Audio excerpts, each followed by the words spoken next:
Era uma ceia de Natal em 1990, daquelas que parecem perfeitas para quem vê de fora. A casa estava iluminada com luzes douradas, a mesa enorme coberta de pratos caros, talheres de prata, taças de cristal. O cheiro da comida se espalhava pelos corredores, misturado ao som de risadas altas e conversas vazias. Tudo brilhava naquela casa, menos eu. Eu me chamo Clara e hoje eu vou contar minha história. E naquela noite, eu não estava ali como convidada. Eu estava ali para trabalhar. Eu cuidava da dona da casa, uma senhora rica, viúva, já frágil, mas com uma lucidez impressionante. Enquanto todos se preparavam para a ceia, eu caminhava pela casa em silêncio, arreitando almofadas, verificando remédios, observando cada detalhe para garantir que ela ficasse bem. Ninguém me perguntava se eu estava bem. Ninguém me desejava Feliz Natal. Eu passava pelos corredores como se fizesse parte da decoração, invisível, ignorada. Tolerada apenas porque era necessária. Quando a família começou a se reunir na sala de jantar, eu fiquei parada perto da porta, observava de longe. As roupas caras, os perfumes fortes, os sorrisos ensaiados. Falavam de viagens, investimentos, negócios, como se o mundo fosse feito apenas disso. Em nenhum momento alguém perguntou se eu queria me sentar. Em nenhum momento alguém lembrou que eu também era uma pessoa. Em certo instante, uma mulher da família se aproximou de mim, não falou baixo. Falou de um jeito que todos pudessem ouvir. Disse que aquele não era o meu lugar. Disse que depois eu poderia comer na cozinha. Disse que era melhor eu não circular pela casa enquanto os convidados estivessem ali. Eu senti o rosto queimar, engoli o choro, baixei a cabeça e obedeci. Fui para a cozinha. Sentei sozinha, em um banco duro, com um prato simples. Enquanto isso, do outro lado da parede, eles brindavam o Natal, riam, celebravam, viviam. Eu comia devagar, tentando não pensar no quanto aquilo doía. Não era fome. Era humilhação, era a sensação de não pertencer a lugar nenhum. Naquele momento, eu me perguntei se ser invisível era o preço de sobreviver, mas naquela mesma noite, a vida decidiu mudar tudo. No meio da ceia, ouvi um barulho forte, um copo quebrando. Vozes alteradas, gritos. Levantei imediatamente. A senhora que eu cuidava tinha passado mal. Estava pálida, com dificuldade para respirar. Os convidados se afastaram assustados, sem saber o que fazer. Alguns apenas olhavam. Outros reclamavam do clima pesado. Eu ajoelhei ao lado dela. Segurei sua mão, falei com ela, tentei acalmá-la.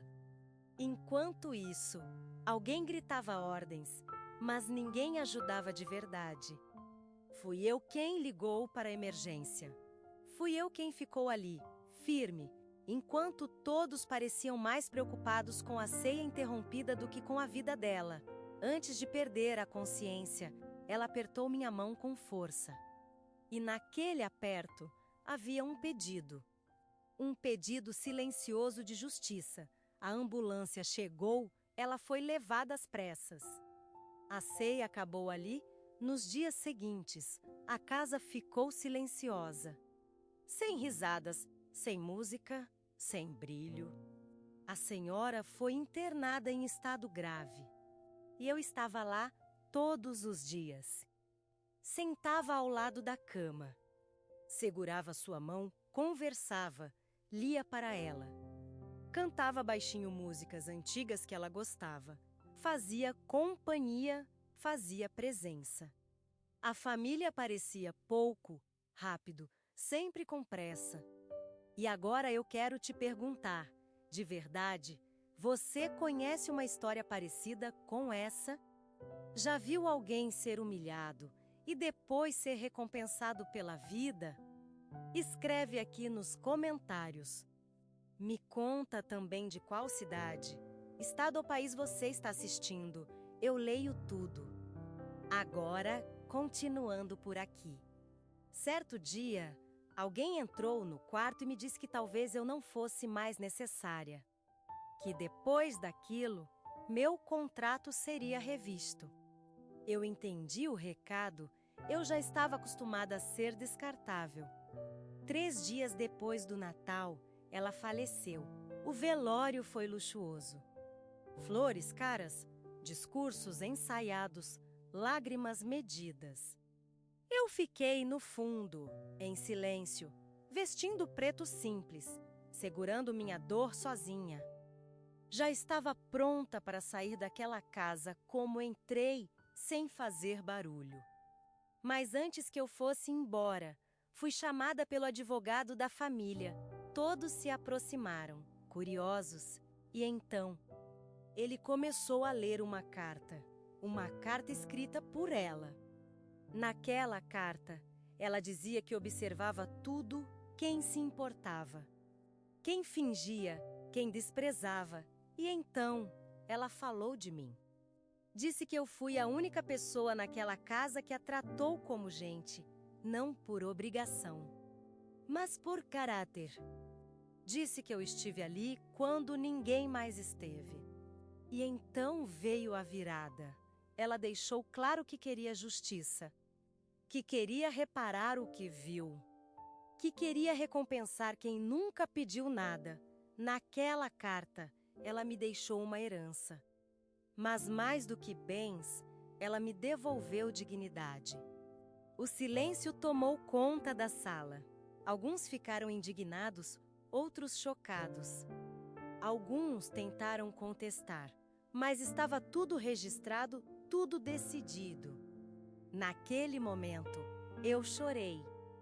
Não foi por dinheiro, foi por reconhecimento.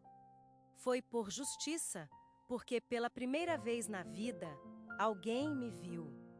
Meses depois, minha vida era outra, mas meu coração continuava o mesmo.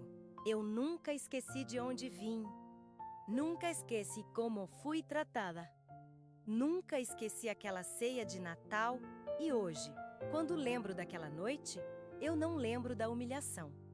Eu lembro da virada. Eu lembro que o bem pode até ser desprezado, mas nunca é esquecido. Se essa história tocou você de alguma forma, deixa um like e se inscreve no canal. Faça seu comentário que nos ajuda muito na produção dos vídeos. Aqui, a gente acredita que histórias emocionantes ainda podem mudar vidas. Deus abençoe e até a próxima.